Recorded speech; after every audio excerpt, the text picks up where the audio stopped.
같이 기도로 시작하겠습니다. 거룩하신 하나님 감사합니다. 오늘 예수님께서 십자가에 피 흘려 죽으시고 또 3일 만에 부활하신 이 귀한 주일날 또 함께 모여서 또 하나님의 복음의 말씀을 들을 수 있도록 인도하심에 감사를 드립니다. 오늘 이 시간에는 구약에 기록된 예수님의 죽으심과 부활하심의 복음을 통해서 다시 한번 우리 구원의 믿음을 확증하고 하나님께 감사하는 시간이 될 수 있도록 도와주시옵소서. 주님의 뜻대로 복음을 전할 수 있도록 저를 주관해 주시고 또 듣는 사람들의 마음을 또 귀를 열어주셔서 하나님의 말씀을 잘 듣고 또 깨우칠 수 있도록 그리고 믿음을 확증할 수 있도록 도와주시옵소서. 오늘 모든 시종을 주 성령님께만 의지합니다. 예수님의 이름으로 기도드립니다. 아멘.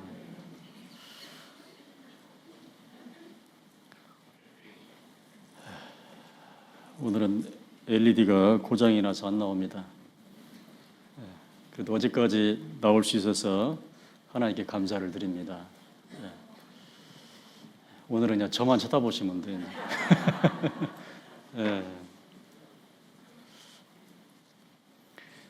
성경 말씀 누가복음 24장 25절로 27절 말씀 보시겠습니다.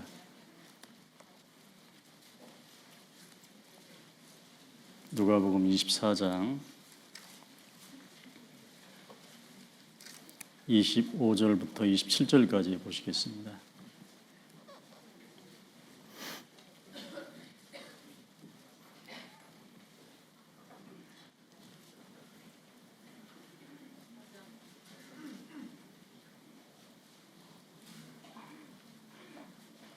교회당이 꽉 차네요. 이제 누가복음 24장 25절로 27절 말씀 찾으셨으면 같이 함께 읽어보겠습니다. 가라사대 미련하고 선지자들의 말한 모든 것을 마음에 더디 믿는 자들이여, 그리스도가 이런 고난을 받고 자기의 영광에 들어가야 할 것이 아니냐 하시고, 이에 모세와 및 모든 선지자의 글로 시작하여 모든 성경에 쓴 바 자기에 관한 것을 자세히 설명하시니라.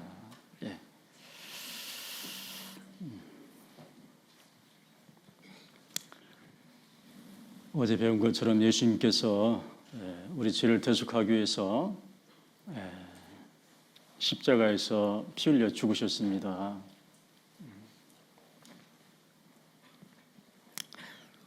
그랬더니 그 예수님을 따랐던 제자들이 뿔뿔이 다 흩어지고 제갈 곳으로 다 갑니다. 언제 이렇게 3년 반이나 따르던 것처럼, 언제 이렇게 예수님을 믿었던 것처럼 아랑곳하지 않고 뿔뿔이 다 제갈 길로 자기 집으로 돌아갑니다. 제자 중에 여기 글로바라는 제자와 다른 한 제자가 예수님 십자가에 돌아가신 후에 예루살렘에서 엠마오로 이제 갑니다.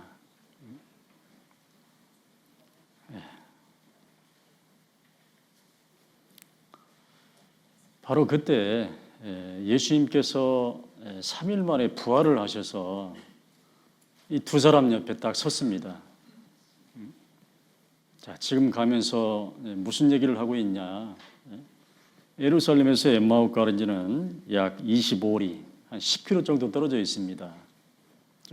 이제 길을 가는데 예수님이 살아나셨어요. 부활하셔서 딱 이 두 사람 옆에 섰습니다. 근데 알아보지 못합니다. 지금 무슨 얘기를 하고 있냐 그러니까 어떻게 혼자 그것도 모르냐고.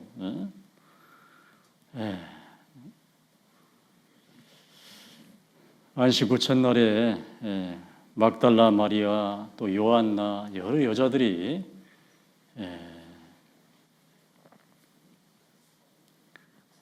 예수님 무덤에 가서 예수님 시체는 보지 못하고 와서 천사들이 예수님 살아나셨다고 하더라고. 그것도 혼자 알지 못하냐고 이제 그러는 거예요.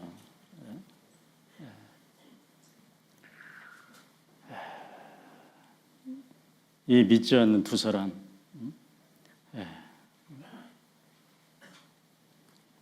심지어 부활하신 예수님이 옆에 섰어도 알아보지 못하는 이 제자들. 그래서 예수님이 그 10km 가는 노중에서 부활하신 예수님이 직접 이 믿지 않는 제자들에게 이 구약 성경에 기록된 예수님의 죽으심과 부활하심 복음을 이 두 사람에게 쭉 전합니다. 10km를 가면서.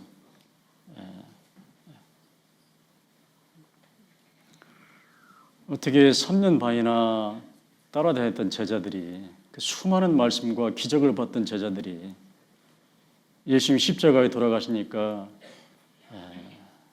다 흩어지고 숨고, 이 두 사람은 이제 예루살렘에 있다가 이제 엠마오로 가는 거예요.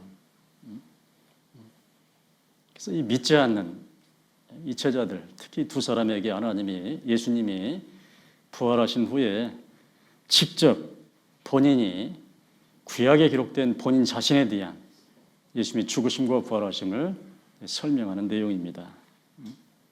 그렇게 쭉 풀어주니까 어떻게 됐냐? 32절 말씀 보겠습니다. 32절. 같이 읽겠습니다. 저희가 서로 말하되 길에서 우리에게 말씀하시고 우리에게 성경을 풀어주실 때에 우리 속에서 마음이 뜨겁지 아니하더냐 하고, 비로소 이 두 사람이 부활하신 예수님이 전한 그 복음을 듣고 이제 비로소 마음이 뜨거워지면서 믿음을 갖게 됐습니다. 이 구약 성경에 특히 모세오경, 여기 모세와 및 모든 선자의 글로 시작하여 모든 구약 성경에 쓴 바 자기에 관한 것, 예수님에 관한 것, 예수님의 죽으심과 부활하심에 관한 것을 자세히 두 사람에게 설명을 하니까, 한마디로 상담을 하시는 거죠. 하니까 이 두 사람이 비로소 마음이 뜨거워지면서 믿음을 갖게 됐습니다.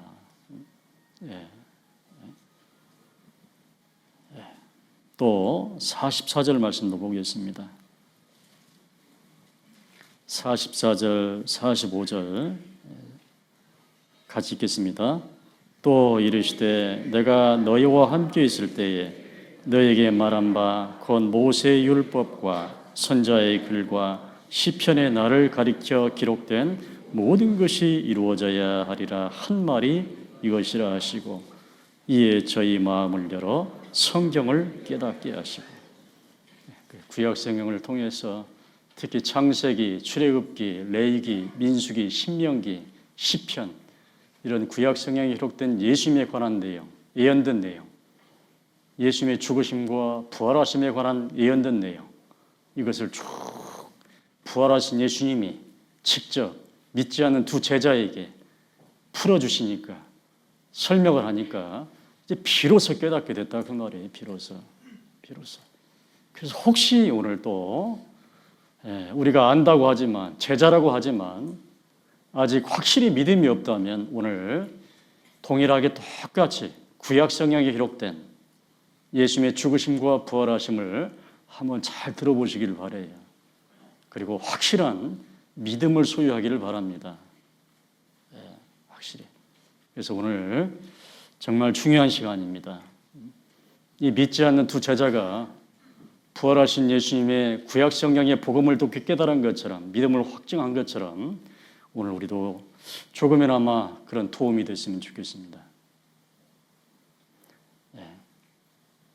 첫 번째, 창세기부터 보겠습니다. 부활하신 예수님이 어떤 내용을 두 제자에게 전했는지 창세기 3장 6절 말씀 보겠습니다.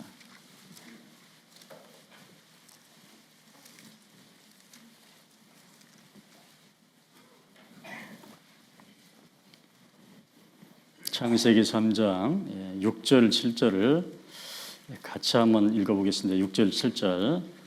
여자가 그 나무를 본즉 먹음직도 하고 보암직도 하고 지혜롭게 할 만큼 탐스럽기도 한 나무인지라.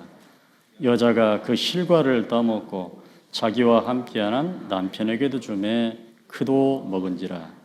이에 그들의 눈이 밝아 자기들의 몸이 벗은 줄을 알고 무화과나무 잎을 엮어 치마를 하였더라. 예.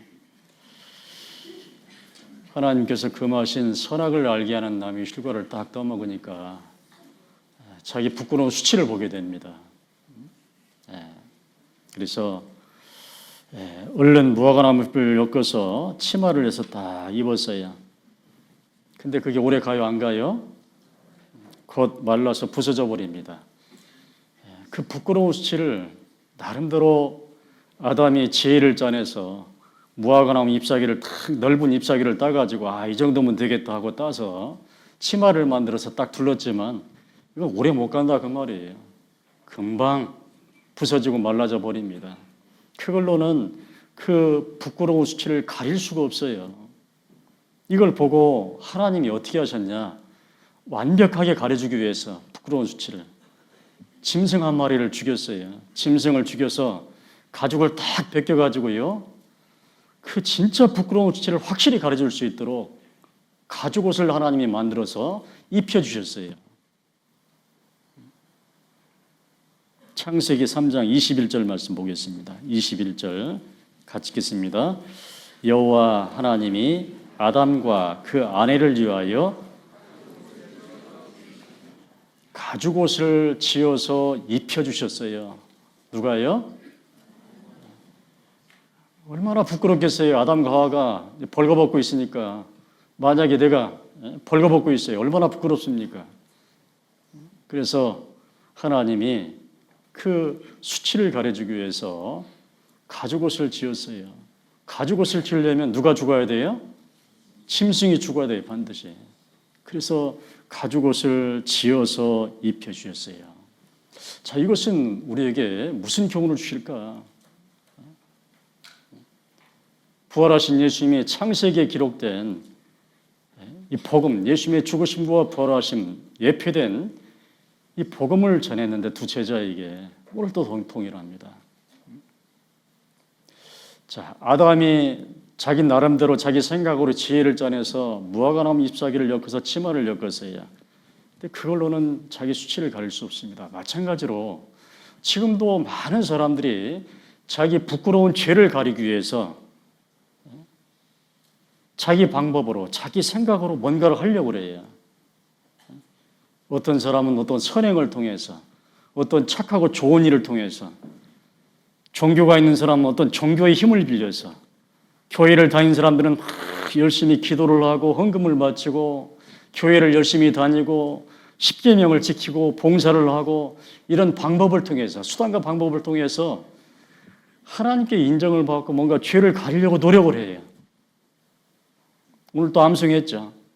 그런 율법의 행위로는 가릴 수 있어요, 없어요? 안 된다 그 말이에요.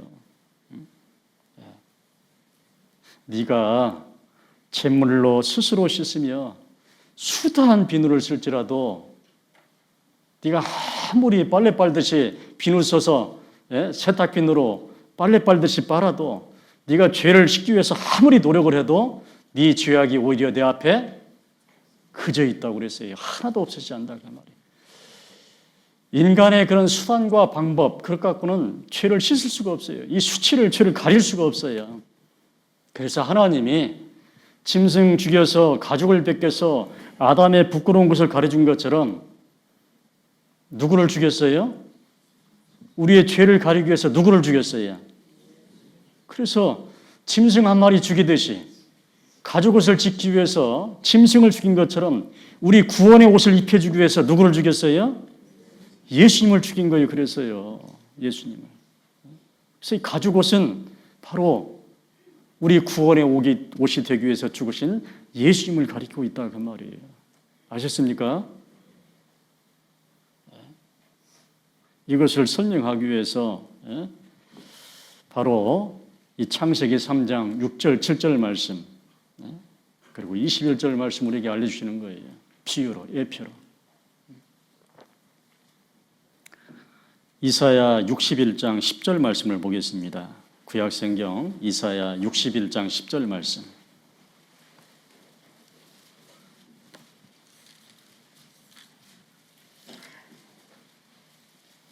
이사야 61장 10절 말씀입니다.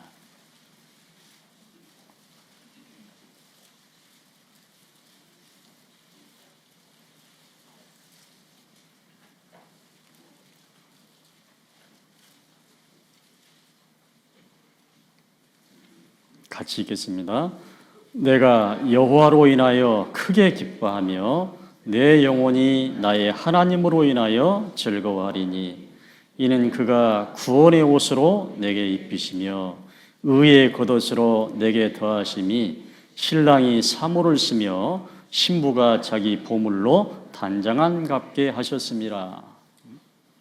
하나님이 가죽옷을 아담에게 입혀준 것처럼 이제 하나님께서 우리의 죄를 가리기 위해서 무슨 옷을 입혀주셨어요?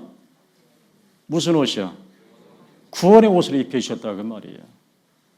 죄 사함으로 말미암은 구원의 옷, 칭의로 말미암는 의의 겉옷. 이 두 가지 옷을 입혀주셨어요. 구원의 옷과 의의 겉옷을. 양복을 입고 외투를 걸치는 것처럼 완벽하게.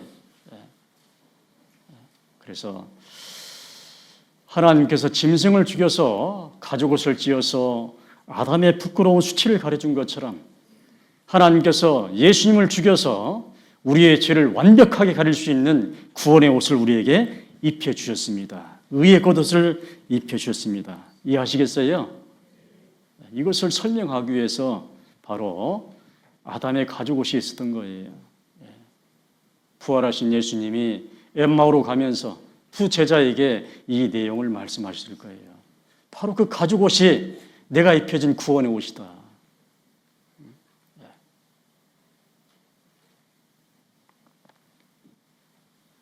자, 여러분들은 이제 구원의 옷을 입으셨습니까? 반드시 구원의 옷을 입어야만 우리의 죄가 가려지는 거예요. 사람의 행복에 대하여 다윗이 말한 바 그 불법을 사하심을 받고 죄를 가리우심을 받는 자는 복이 있고 주께서 그 죄를 인정치 아니하실 사람은 복이 있도다. 반드시 하나님 앞에 우리의 죄가 가려져야 돼요. 그러려면은 내 수단과 방법이 아니라 예수님으로 구원의 옷을 입어야 돼요. 반드시 우리가 예수님의 죽으심과 부활하심을 믿을 때 바로 우리는 구원의 옷을 입는 거예요. 한 마리의 짐승처럼, 그래서 가죽옷이 된 것처럼 예수님이 죽어서 내 구원의 옷이 됐구나. 갈라디아서 3장 26절, 27절 말씀 보겠습니다.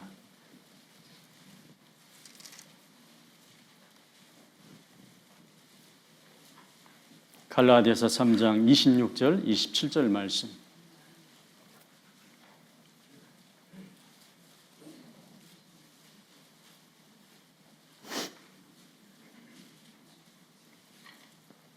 같이 한번 읽어보겠습니다. 너희가 다 믿음으로 말미암아 그리스도 예수 안에서 하나님의 아들이 되었으니 누구든지 그리스도와 합하여 세례를 받은 자는 그리스도로. 자, 이제 우리는 예수님의 대속을 통해서 하나님께 죄사함을 받고 하나님께 의롭다 하심을 받고 이제 우리는 하나님의 아들이 되었습니다. 그래서 우리는 이제 그리스도로 옷을 입었어요. 그리스도로. 자, 이제 하나님께서는 나를 예수님과 같이 볼까요? 틀리게 볼까요? 예수님도 하나님의 아들, 나도 누구 아들이요? 똑같이 나를 하나님의 아들, 나를 똑같이 예수님처럼 본다 그 말이에요. 똑같이. 여러분들이 본 옷을 입었을 때 쟤는 여러분 옷만 보이는 거예요. 여러분 속은 안 보이고요. 이제 하나님께 나를 볼 때 내가 입은 구원의 옷만 보이는 거예요. 그리스도로 옷을 입었기 때문에 하나님이 나를 예수님처럼 보는 거예요. 하나님의 아들로. 그래서 이제 우리는 천국에 갈 수 있는 겁니다. 누구든지 그리스도와 합하여 세례를 받은 자는 그리스도로 옷 입었느니라.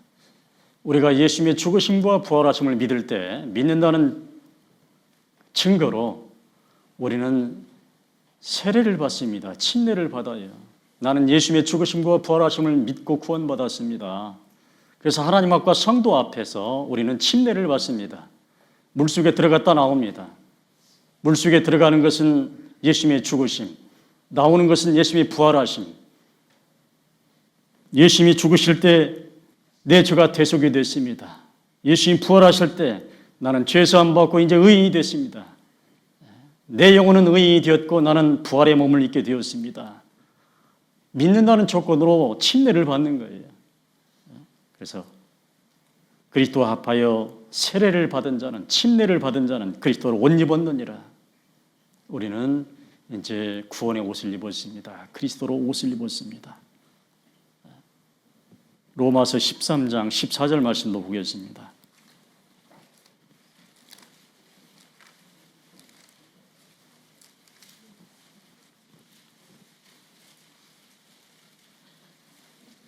(13절) (14절) 로마서 13장 13절 14절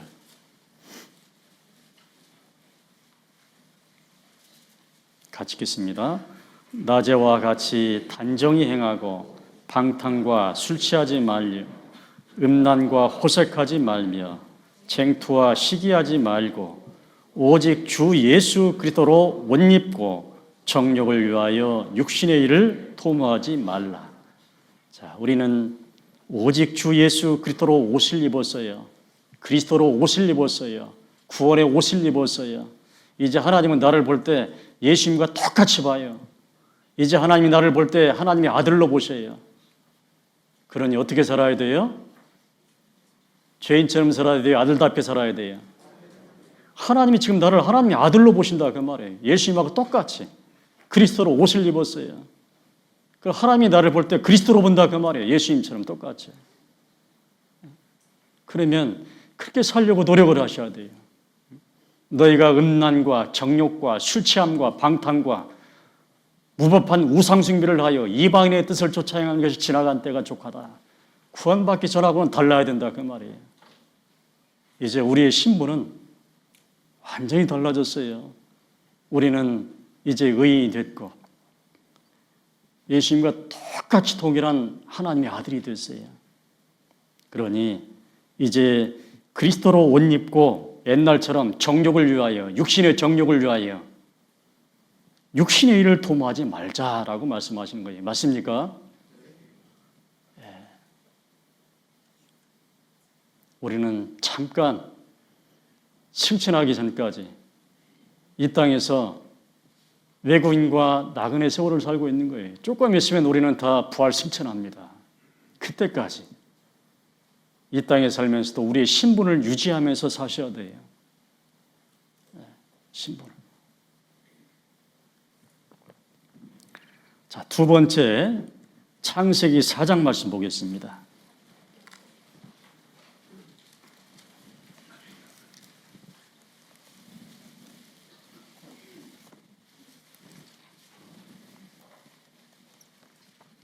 창세기 4장 1절부터 5절 말씀 보겠습니다. 부활하신 예수님이 엠마오로 가는 두 제자에게 창세기부터 시작해서 쭉 예수님의 죽으심과 부활하심을 설명하시죠. 자세하게.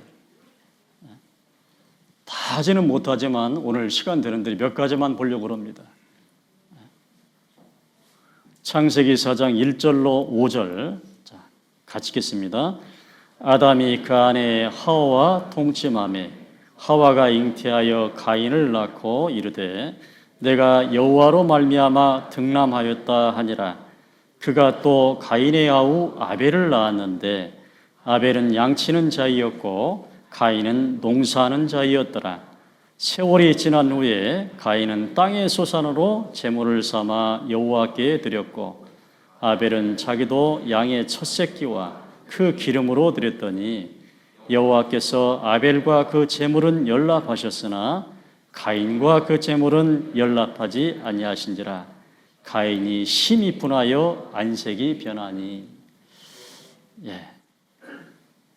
자, 이게 무슨 내용이냐? 예? 자, 아담에게는 여러 자식이 있는데 그 중에 가인과 아벨이라는 아들이 있습니다. 가인은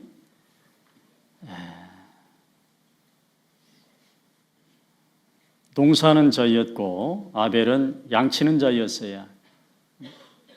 그래서 이제 이 두 사람이 하나님께 제사를 드립니다. 속죄 제사를. 여기 내용에 보니까 아벨은 뭘로 드렸어요? 제물을 뭘로 드렸어요? 양의 첫 새끼와 그 기름으로 드렸어요. 아벨은. 가인은 뭘로 드렸어요? 땅의 소산으로. 땅에서 난 농산물이겠죠. 이걸로 드렸어요. 왜? 근데 하나님께서 결과를 보면 아벨과 그 제물은 연납하셨어요. 연납이라는 말은 기쁘게 받으셨다 그 말입니다. 기쁘게 받으셨어요. 근데 여기 가인과 그 제물은 어떻게 했어요? 받았어요, 안 받았어요? 연납하지 아니하셨어요. 그래서 가인이 심히 화가 났어요. 분이 났다고 되어 있습니다. 우리가 생각할 때는 노력으로 따지면 농산물이 더 힘들 텐데 그 봄부터 가을까지 땀을 흘려서 땅을 일구고 씨를 뿌리고 가꾸고 거두는데 얼마나 힘들어요. 농사 다 지어보셨잖아요. 사람의 어떤 노력과 정성으로 따지면 가인과 그 제물이 훨씬 더 정성이 있는데 하나님을 받지 않으셨어요. 연락하지 않으셨어요. 뭘 받았냐? 그냥 양치는 목동이었던 아벨은 치던 그 양새끼, 그 기름으로 그냥 속죄 제물을 드렸어요. 근데 이걸 받으셨다고 말이에요. 왜 그랬을까요? 아까도 제가 말씀을 드렸습니다. 그 이유가 있어요. 히브리서 11장 4절 말씀 보겠습니다.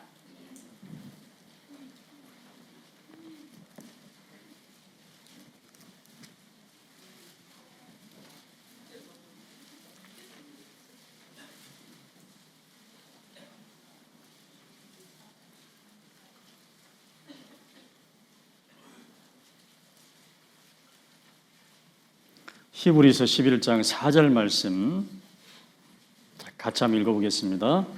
믿음으로 아벨은 가인보다 더 나은 제사를 하나님께 드림으로 의로운 자라 하시는 증거를 얻었으니 하나님이 그 예물에 대하여 증거하심이라. 저가 죽었으나 그 믿음으로써 오히려 말하느니라. 아벨은 믿음이 있어요. 이 믿음이라는 말은 하나님 말씀대로 하는 걸 믿음이라고 그래요. 하나님께서는 가인의 그 수치를 가리기 위해서 짐승 한 마리를 죽였어요. 짐승이 대신 죽어서 가인의 수치를 가려줬어요. 생명이 피에 있으므로 피가 저를 숙하느니라. 피 흘리면 사함이 없느니라. 죄를 가리기 위해서는 속죄를 위해서는 반드시 산 제물이 죽어야 돼요. 이것을 가인은 아담은 알았고 자식들에게 쫙 교육을 시켰을 거예요. 아벨은 이걸 기억하고 있어요. 아, 하나님께 속죄 제사를 드릴 때는 산 제물을 드려야 되는구나. 이런 믿음을 가지고 있어요. 그래서 하나님이 원하는 대로 그대로 믿음으로 아벨은 산 제물을 드렸어요. 양을 죽여서 하나님께 속죄 제물로 바쳤습니다. 믿음으로 아벨은 가인보다 더 나은 제사를 하나님께 드렸어요. 그래서 하나님께 의롭다라는 칭호를 받은 거예요. 잘했다, 연락하신 거예요, 하나님.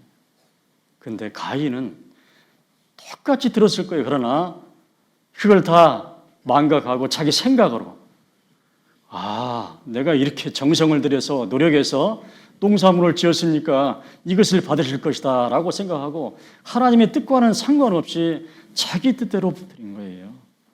그러니까 하나님께서는 받지 않으셨습니다.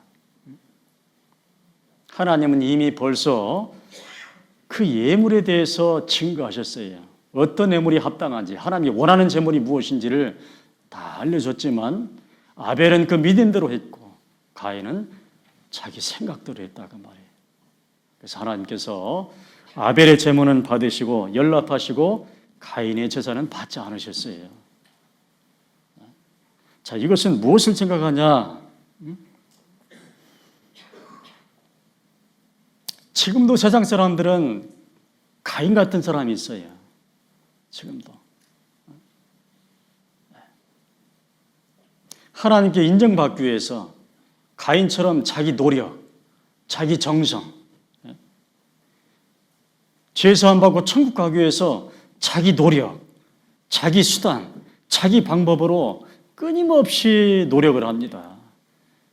아까 말한 것처럼 선한 일을 많이 하고 종교 생활을 많이 하고 교회를 열심히 다니고 기도를 많이 하고 헌금을 열심히 많이 바치고 교회 가서 막 헌신하고 봉사하고 십계명을 지키려고 노력을 하고 가인처럼 이런 자기 수단과 방법으로 하나님 생각은 다 그냥 뒷전이고요. 하나님 뜻은 따로 있는데 자기 방법으로 한다고 말이에요. 저희가 열심히 있으나 정말 열심히 있어요. 가인이 얼마나 열심히 했어요. 농사짓기 위해서. 지금도 종교생활하는 사람이 얼마나 열심히 있어요. 저 교회 가보세요. 막 새벽마다 가서 기도하고요. 우리는 못 따라가요. 진짜로. 얼마나 열심히 하는. 제가 다녀봐서 알아요. 저는 장로교회를. 열심히 있으나 문제는 지식을 쫓은 것이 아니라 하나님의 말씀을 쫓은 것이 아니라 하나님의 의를 모르고 하나님의 뜻을 모르고 자기 의를 세우려고 자기 생각으로 힘써 하나님의 의를 복종치 않는 사람들이 많다고 말이에요. 가인처럼. 지금도.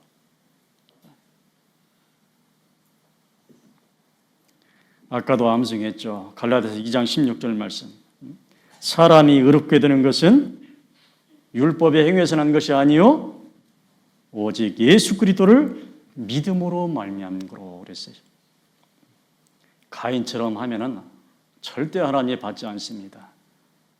바로 이 아벨처럼 믿음으로. 아벨은 양의 첫 새끼를 드렸죠. 기름으로. 우리는 뭘 드렸어요? 우리 죄를 속죄하기 위해서 뭘 드렸어요, 여러분요? 아벨은 자기 죄를 속죄하기 위해서 양의 첫 새끼와 기름을, 양의 첫 새끼를 죽였죠. 우리는 누구를 죽였어요? 바로 예수님을 죽였다고 말이에요. 예수님이 나의 속죄 제물이 됐어요. 아벨을 위해서 죽임을 당한 그 양의 첫 새끼, 바로 우리를 위해서 죽임을 당한 예수님을 가리키고 있다고 말입니다. 맞습니까? 이것을 우리에게 설명하기요. 엠마오로 가는 두 제자에게 부활하신 예수님이 바로 그 양의 첫 새끼가, 아벨을 위해서 죽은 양의 첫 새끼가 바로 너희를 위해서 죽은 나다라고 말씀하시는 거예요. 나다. 네, 이것을 설명합니다. 반드시 아벨처럼 하셔야 돼요. 우리는 반드시 예수님을 통해서만 우리 죄를 속죄함 받고 사함을 받을 수가 있어요. 사람이 의롭게 되는 것은 오직 예수 그리스도를 믿음으로 말미암다. 나더러 주여 주여 하는 자마다 다 천국에 들어갈 것이 아니다.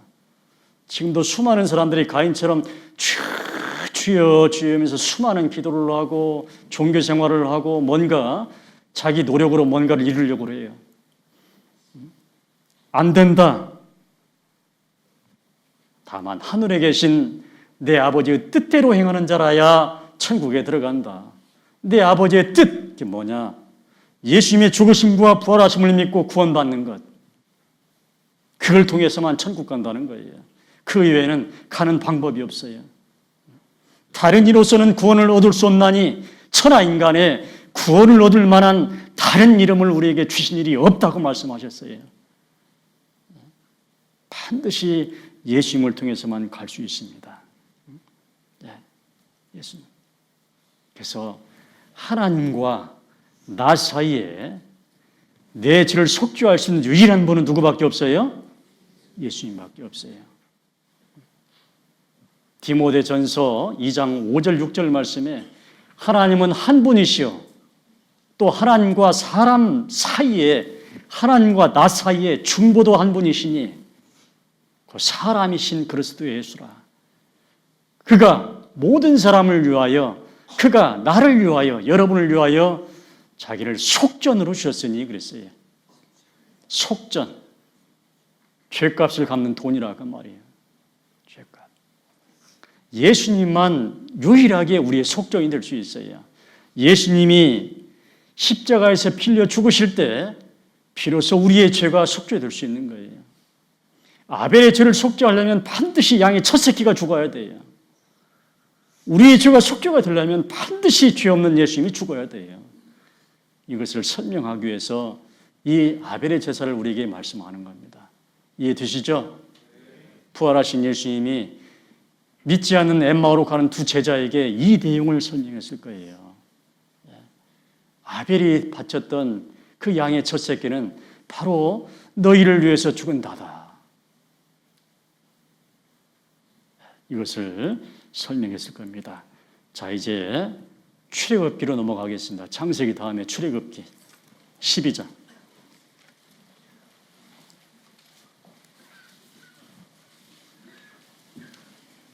이렇게 자주 왔다 갔다 하시네. 출애굽기 12장.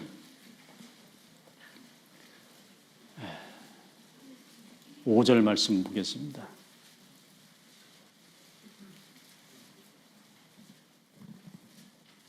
출애굽기 12장 5절부터 8절까지. 출애굽기 12장 5절부터 8절 같이 읽어보겠습니다. 너희 어린 양은 흠없고 일련된 수컷으로 하되 양이나 염소 중에서 취하고 이달 14일까지 간직하였다가 해질 때에 이스라엘 회중이 그 양을 잡고 그 피로 양을 먹을 집문 좌우 설주와 임방에 바르고 그 밤에 그 고기를 불에 구워 무교병과 쓴 나물과 아울러 먹되. 자, 이것은 이스라엘의 그 유월절에 관한 내용입니다.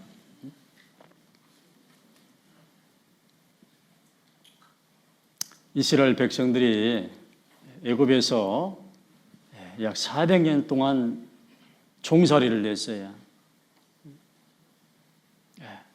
동산을 짓고 지푸라기를 주워다가 진흙으로 벽돌을 구워서 쌓고 많은 고역을 했다고 되어 있습니다. 정말 노예 생활, 종살이를 했어요. 그래서 하나님께서 모세라는 사람을 나이 80세, 원래 이집트 왕자였죠. 40년 동안 광야에서 목동으로 훈련시켜서 나이 80에 지도자로 보냈습니다. 애굽에. 이스라엘을 해방시켜달라고 종에서 해방시켜달라고 요구했지만 듣지 않잖아요. 그래서 하나님께서 그 애굽에 10가지 재앙을 내립니다. 물이 피가 드는 재앙, 파리 재앙, 이재앙, 메뚜기 재앙, 우박 재앙, 흑암 재앙, 악질 재앙, 독종 재앙. 그래도 안 들어요. 이제 제일 마지막에 이제 마지막 최후의 수단, 하나님이 어떤 재앙을 내리냐? 그 애굽 전역의 모든 큰아들을 다 죽이는 재앙을 내려요. 큰아들, 사람은 큰아들, 가축은 초태생, 싹 사람이든 짐승이든 가축이든. 바로 그때 그 재앙을 피할 수 있도록 이스라엘 백성들에게 한 가지 방법을 알려줍니다. 자, 이스라엘 백성, 너희들 큰아들이 죽지 않으려면, 초태생이 죽지 않으려면 내가 시키는 대로 해라. 큰아들 대신에 흠없고 일련된 수컷 어린 양을 잡아라. 피를 받아가지고 너희 집 설주와 임방에 바르라고 말씀하셨어요. 그러면 이제 큰아들 죽이는 재앙을 내릴 때 재앙이 넘어가겠다라고 알려주셨어요. 누가 알려줬어요? 하나님께서 선민인 이스라엘 백성들에게. 그 말을 드려야 돼요? 안 드려야 돼요? 그래서 이스라엘 백성들은 하나님의 말씀을 믿고, 이게 정말 믿음이 필요해요. 믿음이. 하나님 말씀을 하면요, 그대로 고지고대로 믿어야 돼요. 누구 생각이 맞아요? 하늘과 땅 차이예요. 여호와의 말씀에 내 생각은 너희 생각과 달라서 하늘이 땅보다 높음 같이 내 길은 너희 길보다 높으며 내 생각은 너희 생각보다 높다고 말씀하셨어요. 그러니까 항상 하나님의 말씀대로 살아야 돼요. 그러니까 100% 맞습니다. 그러면 100% 성공이에요. 100%. 이게 믿음이에요. 믿음. 이게 믿음으로 사는 겁니다. 그래서 이스라엘 백성들은 곧이곧대로 하나님이 시키는 대로 큰아들 대신에 스금없고 1년된 수컷 양을 잡았어요. 설주와 한 방에 딱 발랐어요. 그랬더니 정말로 말씀대로요. 큰아들을 죽이는데 재앙이 덮치는데 설주와 인방에 피 바른 집만 다 넘어갔어요. 그 집 큰아들만 초태생만 다 살아있어요. 그리고 나머지는 왕부터 시작해서 모든 백성 큰아들이 다 죽었어요. 다. 그래서 큰아들을 기념해서 하나님의 말씀대로 했더니 우리 큰아들이 살았네. 심판이 넘어갔네. 너물월 지키를 절에서 그때부터 유월절을 지키기 시작했어요. 유월절. 자, 이것은 무엇을 설명하실까? 그 이스라엘 장자 대신에 그 흠없고 일년된 수컷 어린 양이 죽었는데, 자, 우리도 이번에 말씀 배워보니까 다 죄인이에요, 의인이에요? 다 죄인이에요. 죽으면 이제 심판받고 지옥 갈 사람이에요, 다.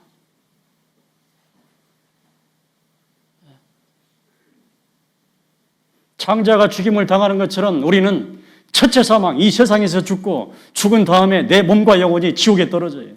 심판을 당하게 생겼어요. 이스라엘 장자가 죽임을 당하지 않기 위해서 흠없고 1년 수컷 어린 양이 죽은 것처럼 우리도 지옥의 심판을 당하지 않기 위해서 누가 죽어야 돼요? 흠없고 1년 수컷 어린 양. 누구예요? 죄 없는 한 사람, 바로 예수님을 가리킨다 그 말이에요. 여러분 대신에 장자를 대신해서 흠없고 1년 수컷 어린 양이 죽은 것처럼 여러분 대신에 예수님 죽으셨어요? 왜 이렇게 소리가 약하지? 여러분 대신에 예수님 죽으신 거 믿습니까? 네. 그거 여러분 설주와 인방에 예수님 피가 발라져야 돼요. 여러분 심령 속에, 여러분 마음에 예수님의 피가 발라져야 돼요.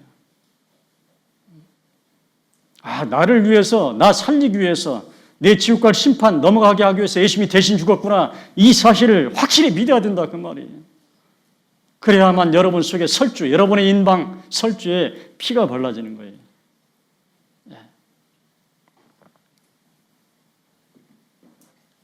고린도전서 5장 7절 말씀 보겠습니다.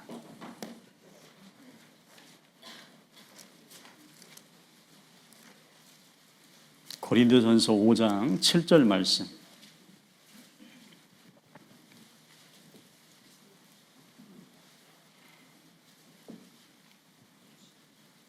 고린도전서 5장 7절 말씀입니다. 7절.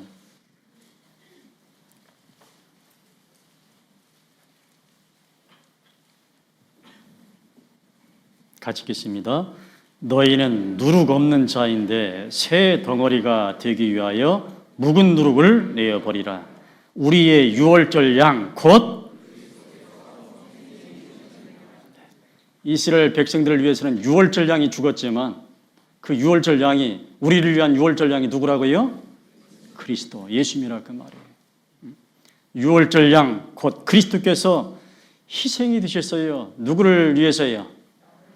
장자를 위해서 흠없고 1년 된 수컷 어린 양, 유월절 양이 희생된 것처럼 나를 위해서 우리 흠없고 죄 없는 우리 예수님이 희생이 됐다 그 말이에요. 예수님은 유월절 양입니다. 나의 유월절. 자, 그래서 이제 우리는 누룩 없는 자가 됐어요. 죄 없는 사람이 됐어요. 자, 이제 우리는 새 덩어리가 됐어요. 죄 없는 완전히 의인 새 사람이 됐어요. 우리는 이걸 위해서 우리의 유월절 양이신 예수님이 나를 위해서 희생이 되셨어요. 나를 위해서. 이스라엘 사람들은 흠없고 1년 뒤에 수컷 어린 양을 잡아서 유월절을 지킵니다. 자, 내가 예수님이 내 지옥 갈 심판을 면하게 하기 위해서 대신 예수님이 희생되셨구나. 그 사실을 믿는 날, 그날이 바로 나의 유월절이 되는 겁니다. 아셨습니까? 지옥의 심판이 넘어간 날, 그 사실을 깨달은 날, 그날이 우리 개인적인 나의 유월절이 되는 거예요. 유월절이. 내 구원받은 날, 그날이. 네.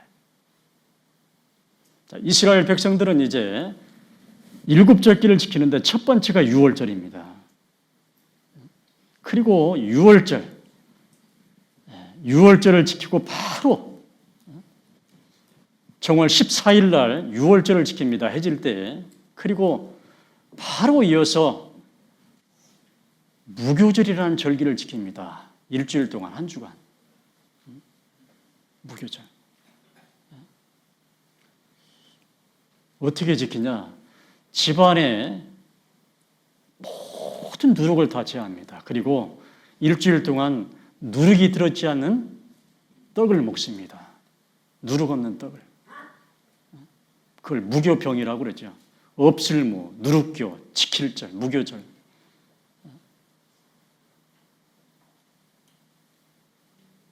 마찬가지로요. 우리도 예수님을 통해서 유월절 양이신 예수님을 통해서 우리도 유월절을 지켰습니다. 우리도 구원을 받았어요. 심판이 넘어갔어요. 그러면 그 다음부터 바로 우리도 뭘 지켜야 돼요? 무교절을 지켜야 돼요. 무교절. 이스라엘 사람들은 한 주간 누룩을 멀리했지만 우리는 한 주간의 반복, 평생 뭘 멀리해야 돼요? 누룩이 가르친 게 뭐예요? 죄를 멀리해야 된다 그 말입니다. 8절 말씀 같이 읽겠습니다. 8절 같이 읽겠습니다. 이러므로 우리가 명절을 지키되 묵은 누룩도 말고 괴악하고 악독한 누룩도 말고 오직 순전함과 진실함에 누룩 없는 떡으로 하자. 자, 이러므로 우리가 명절을 지키되 무교절을 지키되 이스라엘 백성들은 누룩을 멀리했지만 우리는 묵은 누룩도 말고 괴악하고 악독한 누룩도 말고 아담으로 물려받은 그 수많은 죄들,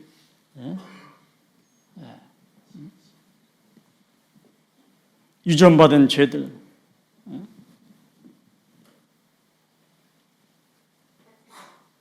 우리가 알고 있는 그 모든 죄들, 묵은 누룩도 말고 괴악하고 악독한 누룩도 말고 말씀에 어긋나는 것들, 수많은 그런 부정한 것들, 이단들, 이런 것들을 우리가 다 멀리해야 돼요. 죄를.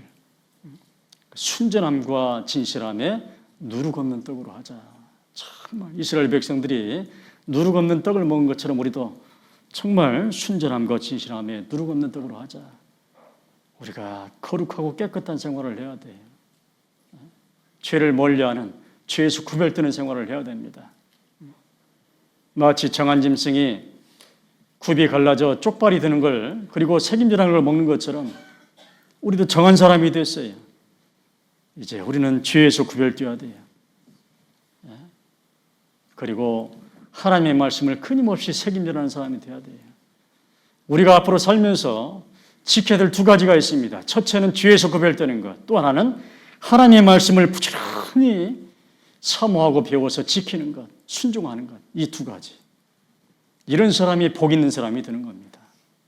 이런 사람.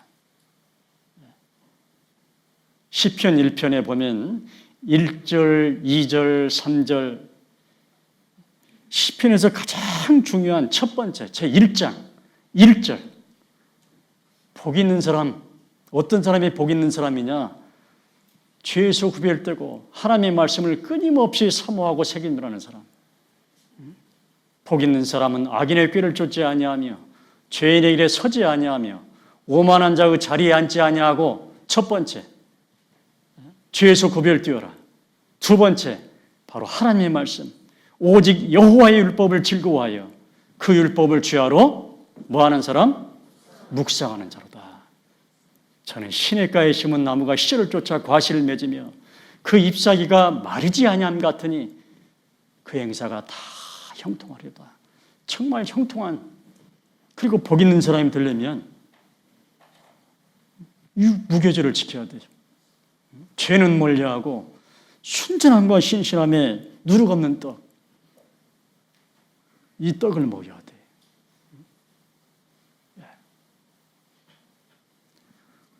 베드로전서 2장 1절 2절 말씀도 보겠습니다.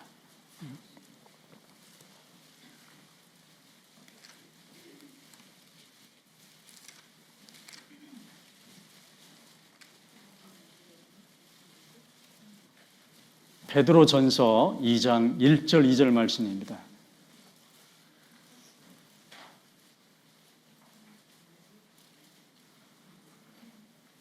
시편 1편 1절 2절 3절 말씀을 동일하게 똑같이 기록한 말씀이에요.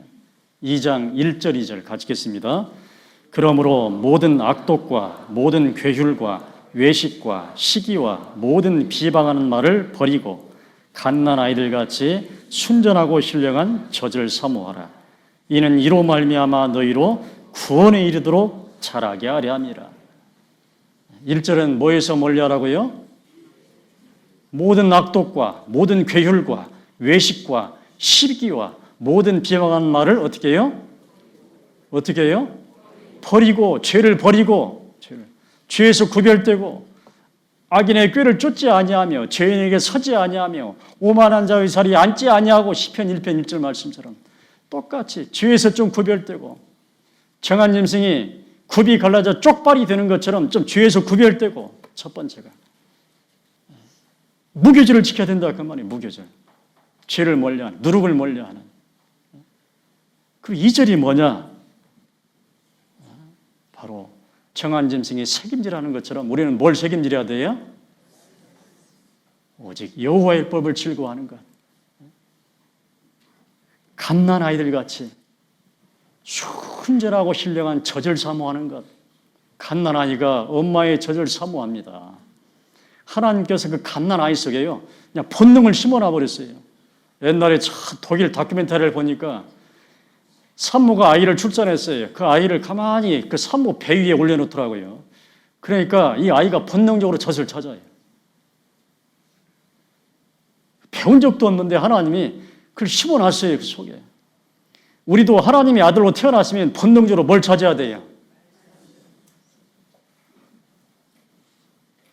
유튜브 찾아야 돼요? 뭘 찾아야 된다고요? 하나님의 아들이 됐으면 본능적으로 갓난 아이같이 순전하고 신령한 첫 하나님의 말씀을 본능적으로 찾아야 돼요. 이거 책임져야 돼요.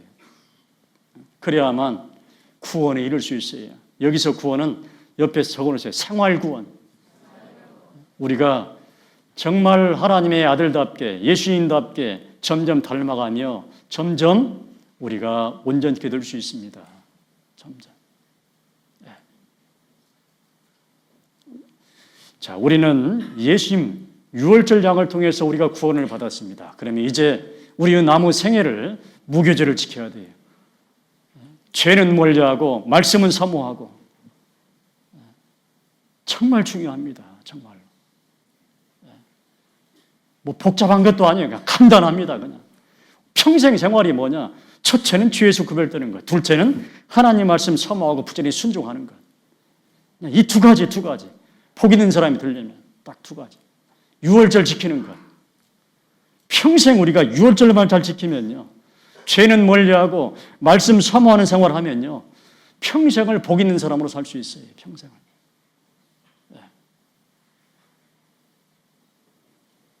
부활하신 예수님이 엠마오로 가는 두 제자에게 이 말씀을 가르쳤을 겁니다. 바로 그 유월절 양이 바로 나다. 자, 이제 세 번째 레위기로 넘어가겠습니다. 레위기 16장.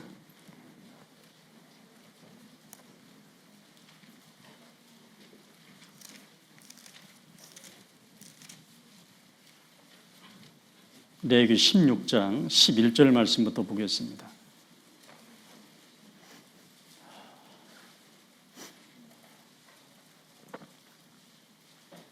레위기 16장 11절부터 보시겠습니다. 11절부터 15절까지.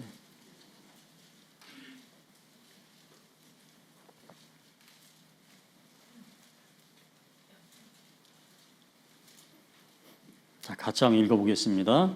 아론은 자기를 위한 속죄제의 숫송아지를 드리되 자기와 권속을 위하여 속죄하고 자기를 위한 그 속죄제의 숫송아지를 잡고 향로를 취하여 여호와 단 위에서 피운 불을 그것에 채우고 또 두 손에 곱게 간 향기로운 향을 채워 가지고 창 안에 들어가서 여호와 앞에서 분향하여 향연으로 증거계 위 속죄소를 가리우게 할지니 그리하면 그가 죽음을 면할 것이며 그는 또 숫송아지의 피를 취하여 손가락으로 속죄소 동편에 뿌리고 또 손가락으로 그 피를 속죄소 앞에 7번 뿌릴 것이며 또 백성을 위한 속죄제 염소를 잡아 그 피를 가지고 창 안에 들어가서 그 숫송아지 피로 행함같이 그 피로 행하여 속죄소 위와 속죄소 앞에 뿌릴지니.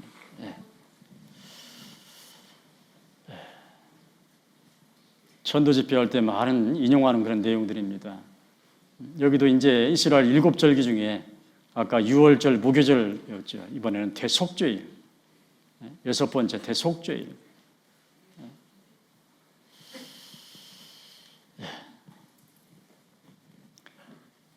이스라엘 백성들의 죄를 하나님께 사함받아야 되는데, 용서받아야 되는데 1년 동안, 지나간 1년 동안의 죄를 사함받기 위해서 이런 속죄 제사를 지냅니다.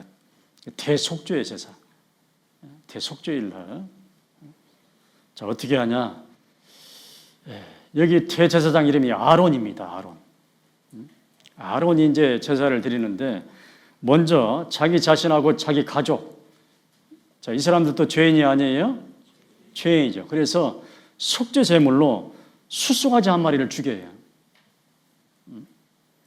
자, 아론과 그 가족 권속, 지난 1년간의 죄값으로 이 숫송아지 한 마리를 대신 죽였습니다. 숫송아지를 죽여요. 속죄 제물로. 그리고 피를 받아가지고 이제 하나님께 드리기 위해서 성소로 들어갑니다. 성소로 들어가면 지성소가 나와요. 이제 지성소 안에 들어갑니다. 지성소 안에. 만약에 그 숫송아지 뭔가 흠이 있거나 말씀에 맞지 않으면 지성소 자체를 들어갈 수가 없어요. 지성소에 들어가서 자, 지난 1년간의 죄값으로 이 숫송아지를 대신 죽였습니다 하고 하나님 앞에 그 속죄소에 피를 뿌려요. 언약궤가 있고 그 위에 법궤죠. 그 위에 시은좌가 있어요. 하나님께서 은혜를 베푸는 자리다 시은좌. 그게 바로 속죄소입니다. 거기에 피를 뿌려요. 하나님께서 이걸 받으시면, 연락하시면 이제 다시 나올 수 있어요. 살아서. 그리고 이제는 이제 이스라엘 모든 나머지 백성들 지나간 1년간의 죄값으로 이제 염소를 죽입니다. 속죄제 염소를. 그래서 피를 동일하게 받아가지고 이제 지성소에 들어갑니다. 들어가서 이스라엘 백성들의 지나간 1년간의 죄값으로 염소를 죽였습니다 하고 피를 뿌려요. 하나님께서 받으시면 이제 대제사장은 방울소리를 딸랑딸랑 내면서 나올 수 있어요. 살아서요. 이렇게 하면 하나님께서 이스라엘 백성들의 모든 죄를 사해 주셨습니다. 그래서 34절 보겠습니다. 34절 같이 보겠습니다. 레위기 16장 34절 같이 읽겠습니다. 이는 너희의 영원히 지킬 규례라. 이스라엘 자손의 모든 죄를 위하여 1년 1차 속죄할 것이니라. 아론이 여호와께서 모세에게 명하신 대로 행하니라. 그래서 대제사장이 1년에 한 번씩 이스라엘 백성들의 1년간의 죄를 사함받기 위해서 이런 속죄 제사를 지냈어요. 네. 반드시 하나님께서 연락하시는 제물을, 속죄 제물을 바쳐야 돼요. 그래야만 지성소에 들어가서 피를 뿌리고 그리고 나올 수가 있습니다. 만약에 하나님이 연락하지 않으면 대제사장은 살아서 나올 수가 없어요. 그래서 대제사장이 입는 옷은 옷 가장자리에 금방울 하나, 석류 하나, 금방울 하나, 석류 하나 이렇게 성류는 술을 놓았고 금방울은 달려 있어요. 그래서 이 아론이 성소에 들어갈 때 그리고 나올 때 항상 뭐가 들려요? 방울소리가 들려요. 방울소리. 출애굽기 28장 35절 말씀 보겠습니다.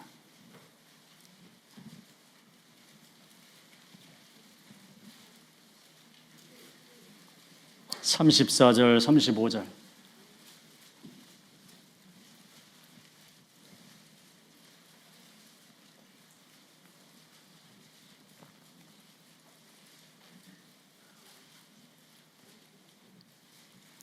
같이 읽겠습니다. 그 옷 가장자리로 돌아가며 한 금방울 한 성류, 한 금방울 한 성류가 있게 하라. 아론이 입고 여호와를 섬기러 성소에 들어갈 때와 성소에서 나갈 때 그 소리가 들릴 것이라. 그리하면 그가 죽지 아니하리라. 살아있을 때만 소리가 들려요.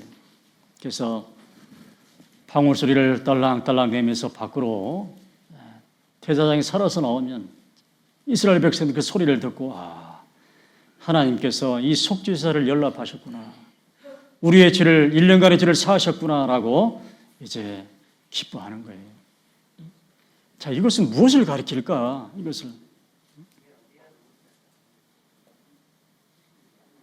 뭐라고요? 뭘 가리킬까?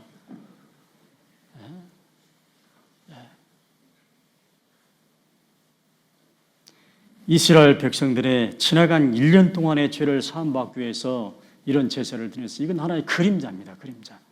자, 누구 죄를 사함받아야 돼요? 누구의 죄를 사함받아야 돼요? 얼마만큼?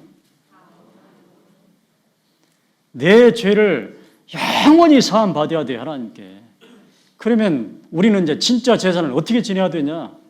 이스라엘 백성들은 지나간 1년간의 죄를 사함받기 위해서 송아지 염소가 대신 죽었는데, 그리고 하나님께서 임재하시는 그 지성소 안에 속죄소에 거기 하나님이 계시다는 표시를 구름기둥이 쫙 뻗쳐 있어요. 거기에 피를 뿌려서 1년간의 죄를 사함받았는데, 그러면 우리는 내 죄를 1년이 아니라 영원히 사함받으려면 이스라엘 백성들을 위해서 대신 죽은 송아지 염처럼 우리를 대신해서 누가 죽었어요? 어디서요? 그 송아지 염소가 피 흘리고 죽은 것처럼 흠없는 죄 없는 예수님이 십자가에서 피 흘려 죽으셨어요. 그리고 대제사장이 그 피를 받아가지고 지성소에 들어가서 뿌렸습니다. 하나님이 계신 곳에. 마찬가지로 예수님 자신이 대제사장이 되어서 이제 예수님 자신이 진짜 지성소로 들어가셨어요. 진짜 지성소. 진짜 지성소는 어디가 있어요? 몰라? 땅에 있어요? 하늘에 있어요? 진짜 지성소. 이 땅에 있는 지성소는 그냥 그림자 모형이에요. 진짜 지성소로, 진짜 하나님이 계시는 지성소로 들어가시다 그 말이에요. 어떻게 들어가셨어요? 하늘 성소로.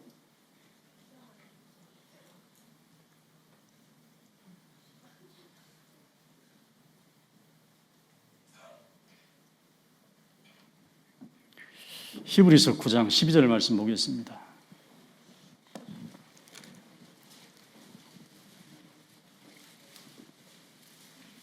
히브리서 9장 11절 12절.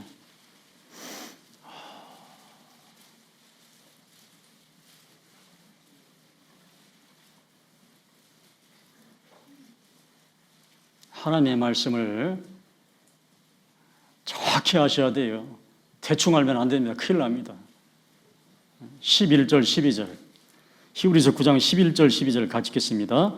그리스도께서 장래 좋은 일에 대제사장으로 오사 손으로 짓지 아니한 곧 이 창조에 속하지 아니한 더 크고 온전한 장막으로 말미암아 염소와 송아지의 피로 아니하고 오직 자기 피로 영원한 속죄를 이루사 단번에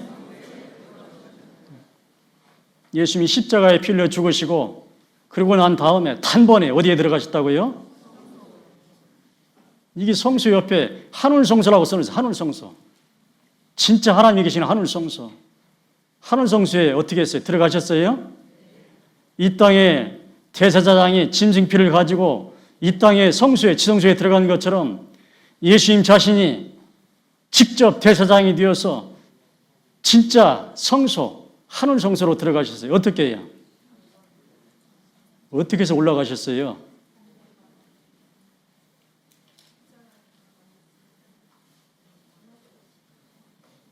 대답하실 때가 가만히 있어야겠다.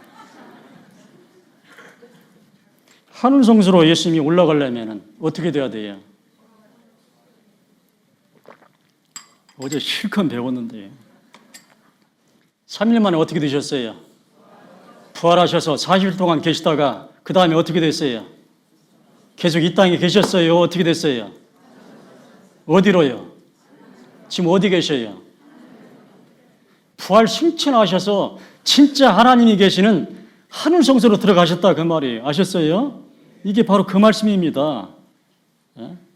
단번에 성소에 들어가셨느니라. 단번에 하늘 성소, 진짜 성소로. 앞에 11절에 써 있잖아요. 손으로 짓지 아니한 이 창조에 속하지 아니한 더 크고 온전한 장막이 어디 있어요? 하늘 성소가 어디 있어요?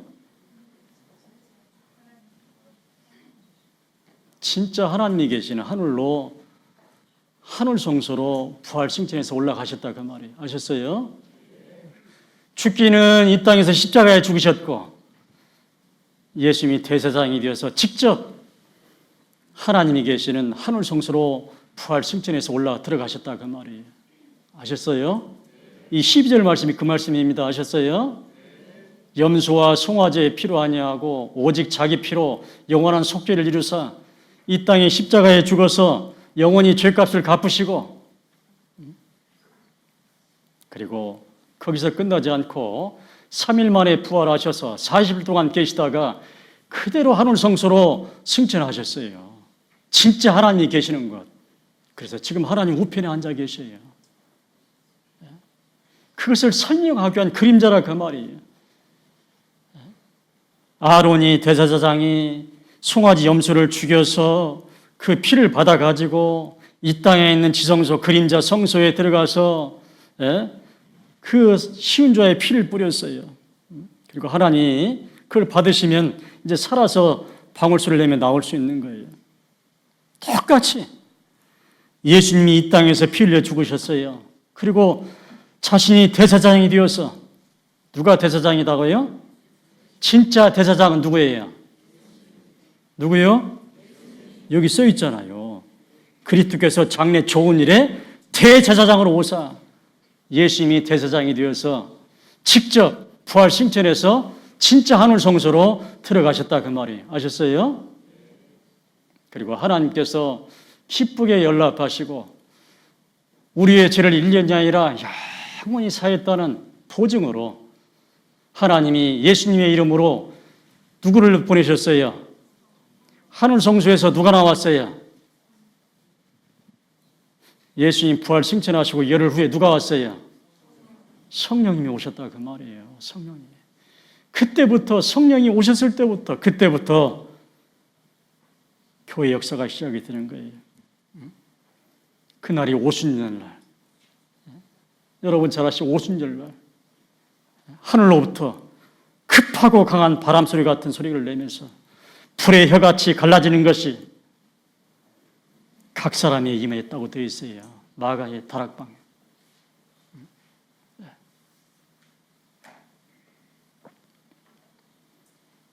지성소에 피를 뿌리고 대제사장이 나오는 것처럼 하나님께서 예수님의 이름으로 이 땅에 우리의 모든 죄를 영원히 사했다는 보증으로 성령을 이 땅에 보내주셨어요. 성령을. 그때부터 이제 구원받는 역사가 시작이 됩니다. 성령이 왔을 때부터.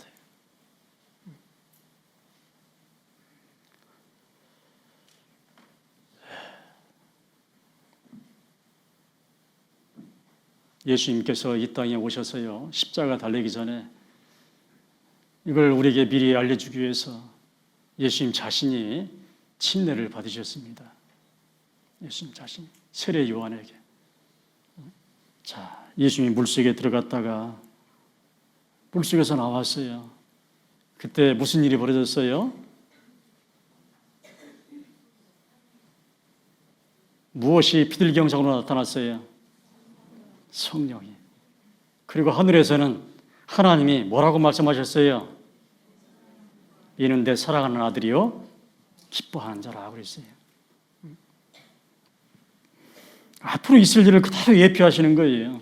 예수님이 물속에 들어가는 것은 앞으로 예수님이 십자가에 죽을 것을 알려주셨고, 물속에서 나오는 것은 예수님께서 부활 승천할 것을 알려주시는 거예요.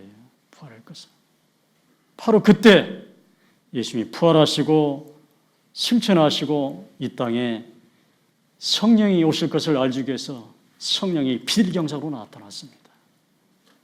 바로 그때 하나님께서 인정하셨어요. 이는 내 사랑하는 아들이 기뻐하는 자라. 그리고 그대로 예수님이 십자가에 죽으시고 그대로 3일 만에 부활하시고 그리고 하늘 성소로 승천하시고 그리고 열흘 후에 성령이 이 땅에 오셨어요. 성령이.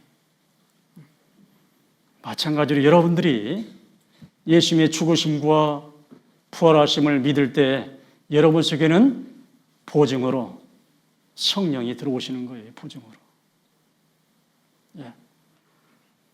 고린도후서 1장 22절 말씀 보겠습니다. 고린도후서 1장 22절 말씀.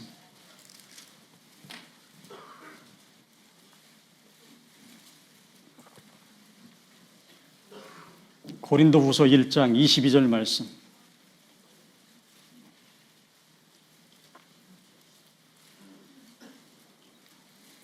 같이 읽겠습니다. 저가 또한 우리에게 인치시고 보증으로 성령을 우리 마음에 주셨느니라. 자, 여러분 속에 성령이 와 계셔요. 여러분이 죽으시고 예수님의 부활하심 믿는 보증으로, 구원받았다는 보증으로 하나님이 도장 찍었어요. 중요한 서류에 도장 딱 찍고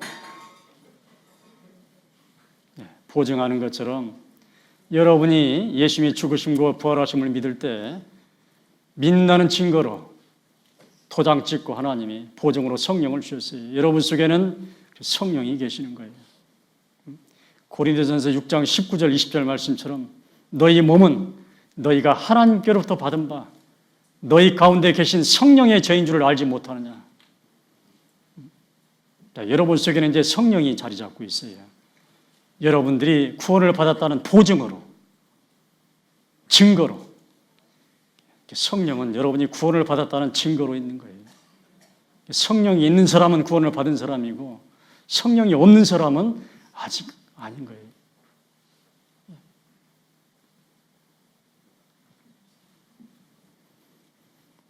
자, 레위기 14장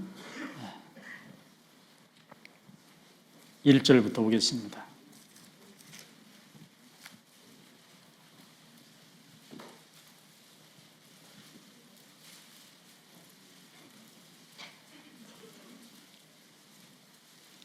레위기 14장 1절부터 7절까지 보시겠습니다.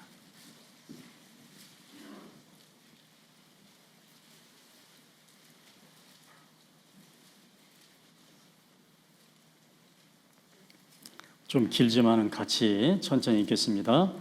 여호와께서 모세에게 일러 가라사대 문둥 환자의 정결케 되는 날의 규례는 이러하니 곧 그 사람을 제사장이로 데려갈 것이요 제사장은 진에서 나가서 진찰할지니 그 환자에게 있던 문둥병 환처가 나았으면 제사장은 그를 위하여 명하여 정한 산새 2마리와 백향목과 홍색실과 우슬초를 가져오게 하고 제사장은 또 명하여 그 새 하나는 흐르는 물 위 질그릇 안에서 잡게 하고 다른 새는 산대로 취하여 백향목과 홍색실과 우슬초와 함께 가져다가 흐르는 물 위에서 잡은 새 피를 찍어 문둥병에서 정결함을 받을 자에게 7번 뿌려 정하다 하고 그 산새는 들에 놓을지며. 이게 뭔 내용이냐? 뭐 막 산새가 나오고 막 문둥병이 나오고.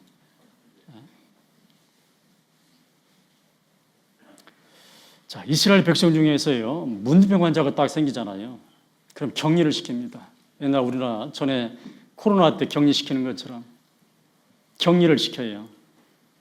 근데 그 문둥 환자가 이제 환자가 딱 나았잖아요. 그러면 나았다고 바로 이스라엘 진으로 들어올 수가 없어요. 제사장이 나가서요. 진 밖에 나가서 그 문둥병 환자를 쫙 살펴봐요. 머리끝에서 발끝까지. 완전히 나았다 환자가 그러면 바로 문둥병 환자의 정결케 하는 규례를 지킵니다. 여기 여러 내용이 나왔는데 제가 말씀을 드리면 요약해서요. 새 2마리를 준비합니다. 정한 산새, 정한 깨끗한 흠이 없는 살아있는 새 2마리를 준비를 해요. 그리고 한 마리는 흐르는 물 위 질그릇 안에서 한 마리를 잡아요. 죽여요. 피를 받습니다. 그런 다음에 나머지 살아있는 새 한 마리를 그 피에 적셔요. 적셔서 그 문둥병 환자에게 다 뿌립니다. 정하다, 정하다, 정하다 뿌려요. 그리고 나서 그 피 묻은 새를 휙 날려보냅니다. 자, 그러면은 비로소 그 문둥병 환자 정결케 되어서 이제 진 안으로 들어올 수 있는 자격이 생기는 거예요. 자, 무엇을 가리킬까요? 이 문둥병 환자는 누구를 가리킬까요? 성경에서 문둥병은 이 죄를 가리킵니다. 죄. 죄인. 멸망받을 죄인. 자, 죄인이 정결케 되려면, 죄에서 정결케 되려면, 깨끗하게 되려면 새 한 마리는 죽이고 새 한 마리는 날려보내는 것처럼 자, 우리도 죄에서 정결케 되려면 정한 산새처럼 정한 사람, 누구요? 깨끗한 흠이 없는 예수님이 죽으시고 또 뭐 해야 돼요? 부활하셔야 된다 그 말이에요. 그래야만 비로소 우리는 죄에서 정결케 될 수 있어요. 그리고 이 교회 안에 거룩한 무리 속에 천국에 들어올 수 있는 자격이 생기는 겁니다. 만약에 예를 들어서 새 한 마리는 죽였어요. 그 한 마리는 날려버리지 않았어요. 그러면 그 문둥병 환자 들어올 수 있어요, 없어요? 정결케 될 수 없어요. 다시 새로야, 다시. 다시 말해서 예수님이 십자가에 죽으셨어요. 부활하지 않았어요. 그러면 우리는 죄에서 정결이 되어야 안 돼요. 아셨습니까? 고린도전서 15장 17절 말씀부터 보겠습니다.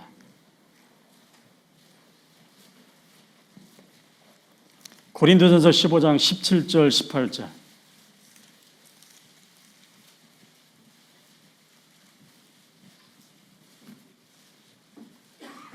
고린도전서 15장 17절 18절.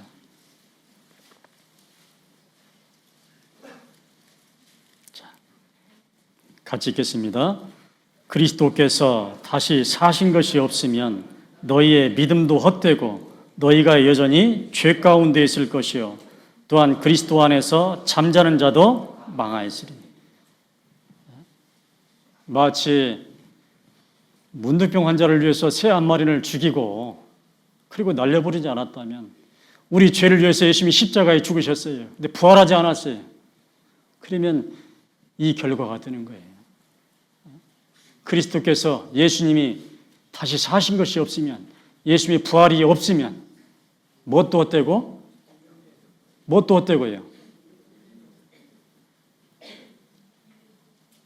너희 믿음도 헛되고 너희는 여전히 뭐 가운데 있다고요? 왜 그럴까요?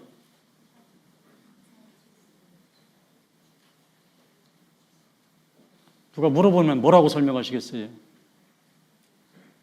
자, 여기 예수님 부활이 없으면 너희 믿음도 헛되고 너희는 여전히 죄 가운데 있는 죄인이라고 그러는데 왜 그럴까요? 왜 부활이 없으면 왜 그럴까요?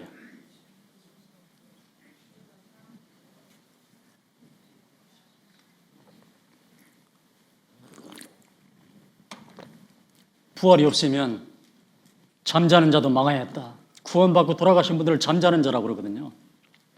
그분들 다 망하는 거예요. 부활이 없으면. 제가 어제 3가지를 설명했습니다. 예수님이 십자가에 돌아가시니까 그 믿는 제자들 있잖아요. 12제자, 사도들 다 뿔뿔이 흩어지고 여기 엠마오로 가는 2 제자도 예루살렘에서 엠마오로 가고 있어요, 지금. 예수님 물어보니까 혼자 그것도 모르냐고. 예수라는 사도가 죽었다고. 이제 하나님의 아들로다가 이 얘기도 않습니다. 분명히 십자가에 봤어요, 다. 근데도 믿음이 하나도 없는 거예요. 그래서 이들에게 확실한 믿음을 주기 위해서 어제 말씀드렸죠. 확실히 믿을 만한 증거로 뭘 보여주셨다고요? 네? 이에 저를 죽은 자 가운데서, 예수님을 죽은 자 가운데서 다시 살리신 것으로 모든 사람에게 믿을 만한 증거를 주셨다고 말씀하셨잖아요, 제가요. 사도행전 1장 3절 말씀에 해 받으신 후에, 십자가에서 죽임을 당하는 해 받으신 후에 안 믿으니까 또한 저희에게 확실한 많은 증거로 뭘 보시냐, 친히 사심을 나타내서, 부활을 나타내서 40일 동안 저에게 보이셨다고 말씀하셨어요. 안 믿는 사람들에게, 이 제자들에게 뭔가 확실히 믿을 만한 증거, 진짜로 믿을 만한 증거로 보이셨다고 말해요. 뭘요? 참 그렇게 자신이 없는가? 부활을 보여주셨어요. 그래서 예수님 부활을 보고 이제 예수님을 하나님의 아들 그리스도로 봐요, 안 봐요? 로마서 1장 4절 말씀 보세요.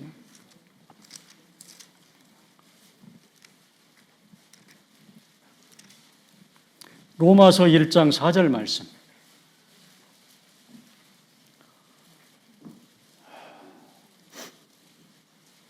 로마서 1장 4절 같이 읽겠습니다. 성결의 영으로는 죽은 가운데서 부활하여 능력으로 하나님의 아들로 인정되셨으니 곧 우리 주 예수 그리스도시니라. 안 믿던 사람들이요, 전부 똑같았어요. 대제사장, 장로들, 바리새인들, 예수님이 나는 하나님의 아들이라고 그러니까 그것 때문에 죽였잖아요. 나머지 사람도 아무도 안 믿는 거예요, 하나님의 아들로. 심지어 제자들도. 근데 딱 부활을 딱 하니까 이제 비로소 하나님의 아들로 인정됐다 그 말이에요. 비로소. 성결의 영으로는 죽은 가운데서 부활하여 능력으로 하나님의 아들로 인정되셨으니 비로소요. 자, 여러분들도 하나님의 아들을 인정하십니까? 하나님의 아들 그리스도로 비로소 인정하세요. 언제? 못 보고? 부활 보고. 부활 있기 전에는 아무도 안 믿었어요. 아무도. 그러겠죠. 보통 사람이 부활하겠어요. 하나님의 아들이니까 부활하시지. 그리고 이게 첫 번째 믿을 만한 증거. 두 번째, 진짜 하나님이 우리 죄를 용서하셨을까? 진짜 하나님이 우리 죄를 다 사하셨을까? 그래, 예수님 십자가에 죽어서 우리 죄 대속한 건 알겠어요. 근데 그걸 하나님이 인정하시고 진짜 우리 죄를 사하셨을까? 진짜 우리 죄를 기억지 않으실까? 진짜 우리를 의인으로 보실까? 뭘 보고 하냐 그 말이에요. 뭘 보고? 예? 지금이야 뭐 성경이 있지만 성경 없을 때는 뭘 보고 알아요? 뭘 보고 알았다고요? 부활을 통해서요. 부활을 통해서 하나님께서 예수님의 대속을 인정하시고 진짜 우리 죄를 사하시고 우리를 의인으로 선언하셨구나. 부활은 뭐냐? 하나님께서 우리를 의롭다, 우리를 의인으로 공식적으로 선언했다는 표시라 그 말이 아셨어요? 그래서 이 부활이 없으면 다 헛된 거예요. 하나님의 공식적인 선언이 필요해, 선언이. 진짜 우리 죄를 사하시고 우리를 의인으로 선포한다는 그 선언, 하나님이. 이것이 있어야만 이게 진짜 법적인 효력이 있다 그 말이에요. 그것이 바로 믿을 수 있게 보여준 게 부활이라 그 말이에요. 아셨습니까? 이 부활은 하나님의 공식적인 선언이에요. 뭐 어떤 선언이냐? 우리 죄를 사하시고 의롭다 하신다는 선언이라 그 말이에요. 그래서 이 부활이 없으면, 그래서 너희 믿음도 헛되고 부활이 없으면 너희는 여전히 죄 가운데 있는 거예요. 이해되시죠? 이 부활은 하나님의 우리를 의롭다 하신다는 공적인 선언이에요. 공적인 선언. 예를 들어서 여러분 이 세상에서 그림자로 재판할 때 이 판사가 딱 있어요. 이쪽에 검사가 있고 변호사가 있어요. 변호사 옆에는 이제 피고인이 앉아 있어요. 죄인. 자, 이 변호사가 이제 막 변론을 합니다. 이 죄인, 자, 이런 사유로 이제 죄 없습니다. 자, 우리의 변호사 중보자가 누구라고요? 예수님이. 자, 제가 대신 죽어서 이 사람 죄값 다 갚았습니다. 죄 없습니다라고 변론을 해요. 그런다고 판사 판결도 없는데 나갈 수 있어요, 없어요? 아이고, 변호사가 이제 무죄라고 그러니까 나가야지. 나갈 수 있어요, 없어요? 저기서 잡아요. 누가 판결해야 돼요? 판사가 누구예요? 누구? 하나님이라고 말이에요. 하나님이 맞다, 무죄하고 땅 선언했다고 말이에요. 하나님이 우리 죄를 다 사하시고 무죄 선언하시고, 죄 없다, 의인 하고 선언했다고 말이에요. 그 표시로 보여준 것이 뭐라고요? 뭐라고요? 이제 아시겠죠? 그래서 이것이 없으면, 부활이 없으면 하나님의 선언이 없는 거예요. 선언이. 너희 믿음도 헛되고 너희는 여전히 죄 가운데 있는 거예요. 하나님의 선언이 없으면, 부활이 없으면. 아셨죠? 이 부활이, 그래서 부활을 구원의 완성이라고 그러는 거예요. 하나님의 공식적인 선언. 새로 법을 하나 정하셨어요. 그날부로는 저희와 세울 언약이 이것이라 하시고 내 법을 저희 마음에 두고 저희 생각에 기록하리라. 어떤 법을 세웠냐? 저희 죄와 저희 허물을 내가 다시 기억지 아니하리라. 이 지옥 갈 죄를 사하셨은즉 다시는 지옥 갈 죄를 위하여 제사, 예수님이 또 돌아가실 필요 없다라고 법을 정했다. 그 말이에요. 다시는. 이거 믿으라고 보여주신 믿을 만한 증거가 뭐라고요? 이거 믿을 때 예수님의 시체가 부활한 것처럼, 승천한 것처럼 누구도 부활 승천해요. 나도, 내 몸도. 고린도전서 15장 20절 말씀 보겠습니다.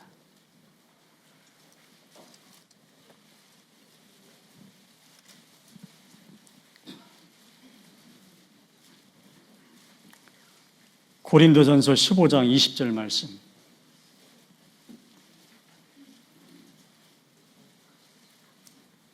고린도전서 15장 20절 같이 읽겠습니다.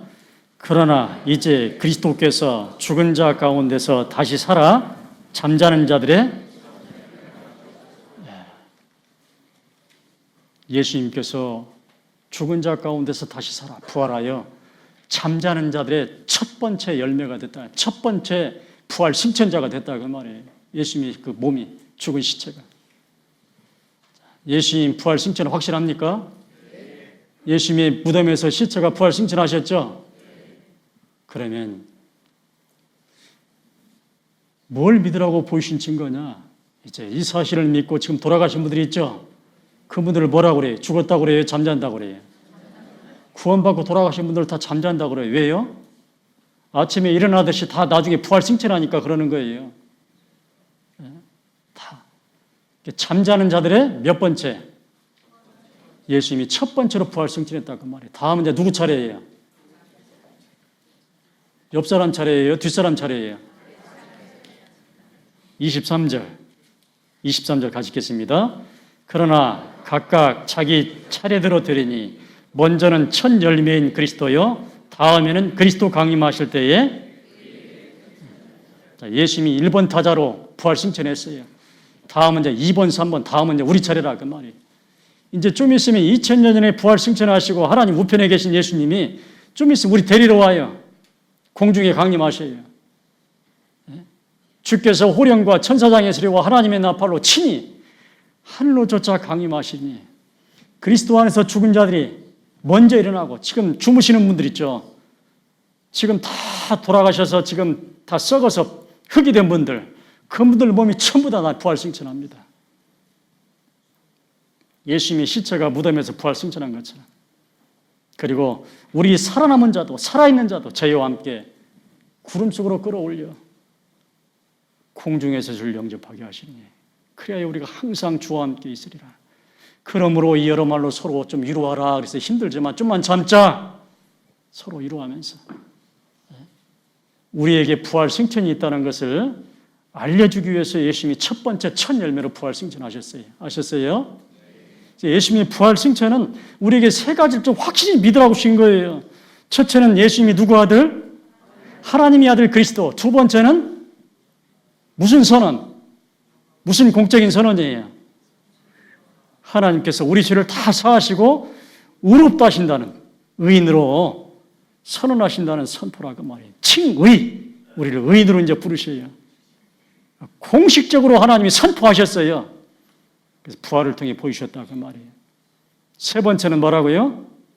우리 몸도 앞으로 부활 승천한다는 거예요. 이걸 좀 확실히 좀 믿으라고 의심하지 말고 보여주신 것이 예수님의 부활 승천입니다. 그래서 아까 문둥병 환자가 정결케 되어서 이스라엘 진 안에 들어오려면 반드시 새 한 마리는 죽이고 새 한 마리는 날려보내야 되는 거예요. 우리 죄가 정결케 되어서 이 교회 안에 천국에 들어가려면 반드시 예수님이 죽으시고 부활하셔야 된다 그 말이에요. 아셨어요? 이것이 복음이에요. 예수는 우리 범죄함을 위하여 내어짐이 되고 또한 우리를 의롭다 하심을 위하여 살아나셨느니라. 이게 복음이라 그 말이에요. 복음은 예수님의 죽으심과 뭐예요? 부활하심이에요. 부활하심. 반쪽짜리가 있으면 안 된다 그 말이에요. 반쪽짜리가.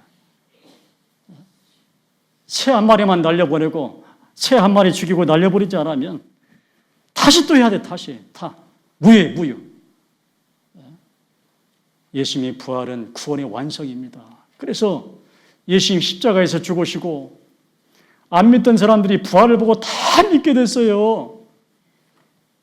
그 비겁했던 제자들이요. 예수님 부활을 위해 어떻게 변했어요? 어떻게 변했어요? 계속 도망 다녔어요. 어떻게 했어요? 아유, 큰일 났네.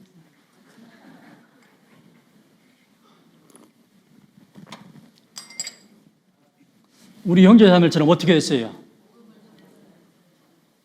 진짜 막 물불을 가리지 않고 자기 목을 내놓고 복음 전했잖아요. 그렇게 비겁했던 사람들이 왜 이렇게 변했을까요? 도대체 뭘 받길래? 뭘 받길래 그렇게 사람들이 바뀌었어요? 뭘 받길래 사람들이 그렇게 확실한 믿음을 갖게 됐어요? 바로 그거예요. 여러분들은 부활 봤어요? 봤어요? 안 봤어요? 눈으로 안 봤지만 뭘로 봤어요? 성경을 통해 봤잖아요.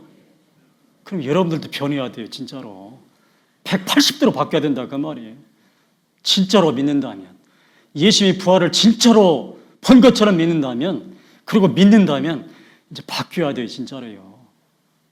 제자들처럼 비겁했던 제자들이 목숨을 거는 사람이 되어버렸어요. 다요. 다. 진짜로요. 부활하신 예수님을 만난 사도 바울, 그렇게 비겁했던 사도 바울, 예? 그렇게 예수님 믿는 사람들 쫓아다니면서 잡아다 옥에 가두고 죽였던 사도 바울, 그 사도 바울이 부활하신 예수님 만나고 어떻게 변했어요? 완전히 바뀌었어요. 완전히. 복음 전하다가 나중에 성경을 14권이나 기록하고 결국에는 목배임을 당하는 사람이 됐다 그 말이에요. 극과 극에서 극으로 바뀌었어요. 완전히.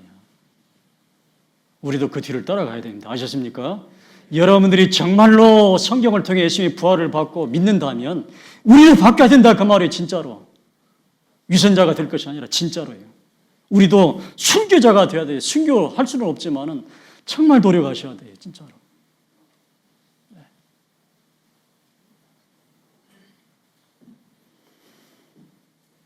자, 엠마오로 가는 두 제자가 이 부활하신 예수님, 부활하신 예수님께 직접, 참 대단하죠. 부활하신 예수님이 그 엠마오로 지금 도망가는 그 두 제자 다 옆에 서요.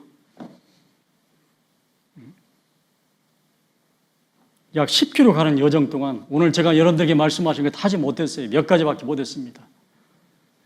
이 구약 성경에 기록된 예수님의 죽으심과 부활하심, 이것을 쭉 설명하는 거예요. 자세하게 가시면서요. 그러니까 이제 이 말씀을 듣고 우리에게 성경을 풀어주실 때에 우리 속에서 마음이 뜨겁지 아니하더냐 그랬잖아요. 고백했잖아요. 여러분들은 뜨겁습니까? 식으면 안 돼요. 냉랭하면 안 됩니다. 진짜로. 진짜로.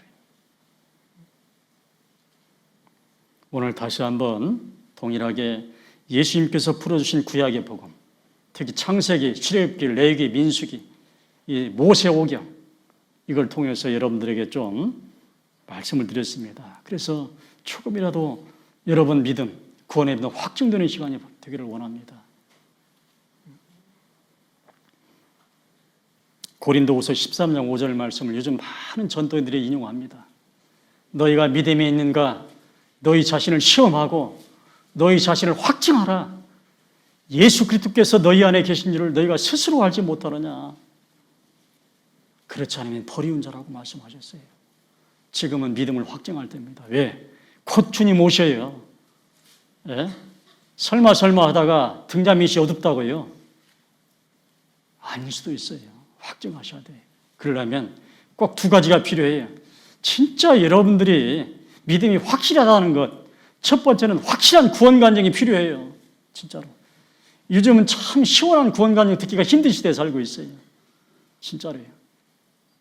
옛날하고 많이 달라졌어요. 진짜로.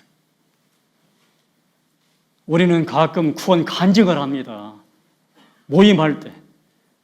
그러면 내가 정말 어떻게 구원을 받았는지, 내가 진짜 어떻게 이 죄 용서함을 받고 내가 의인 됐는지, 하나님의 아들 됐는지 그 내용을 정확히 얘기를 할 줄 알아야 돼요. 진짜로요. 근데 보면 그냥 뭔 얘기를 막 한참 하다가 구원받은 건 훌쩍 그냥 넘어가 버려요.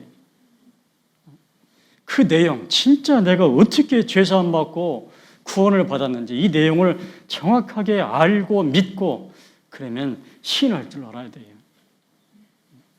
네가 만일 내 입으로 네가 만일 내 입으로 예수를 주로 시인하며 또 하나님께서 그를 죽은 자 가운데서 다시 살리신 것을 네 마음에 믿으면 구원을 얻으리니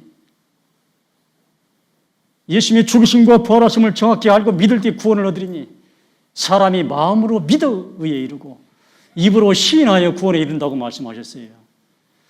정말 내 입으로 정말 내가 확실히 구원을 받았다면 그 구원받은 내용, 그 실체, 그 예수님에 관한 내용, 예수님이 죽으심과 부활하심, 내 구원과 어떤 연관이 있었는지 이걸 정확히 입으로 얘기를 할 줄 알아야 돼요.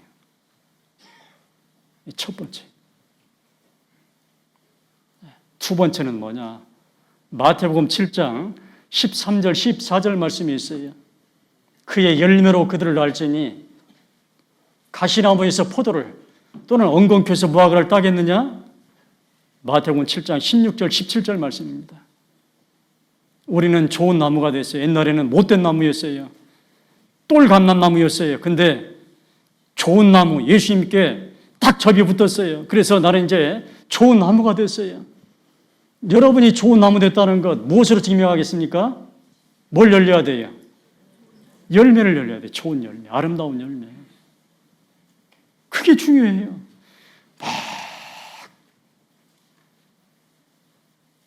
참 감람나무 그러는데 열매를 보니까 아직도 똘 감람나무예요.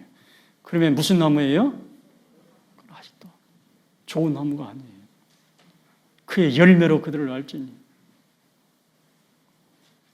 이런 확실한 구원 간증, 그리고 내 지금 열매 맺는 생활, 이걸 통해서 나를 확증하셔야 돼요. 하나님과 교회 앞에 내가 어떤 사람인지.